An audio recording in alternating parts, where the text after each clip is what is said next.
say that the most important thing for young journalists is the Court's principle of covering what's at the intersection of interesting and important, and kind of finding an approach to telling a story that's the most interesting and the best. In some ways, I would say managing the 14-year-old is better or easier because they don't have the kind of baggage or history of legacy media, and you don't have to retrain. Obviously, the principles of journalism are the same, but the approach is very different, and this digital approach is definitely different.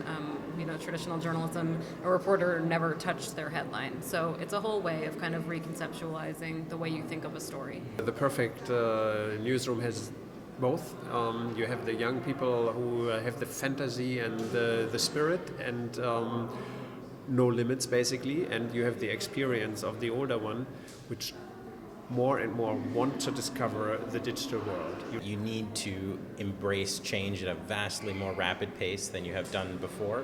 And just because you're covering something that's changing doesn't mean that you yourself are changing. And I think that's one of the key differences. A traditional newspaper reporter has covered change their whole life. That's what they've done. They've gone out and tracked what's changed.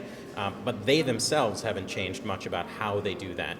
And now if you took that same approach to looking for the differences in the outside world in yourself, and we're looking for ways to optimize constantly in yourself, that would be the best lesson moving forward.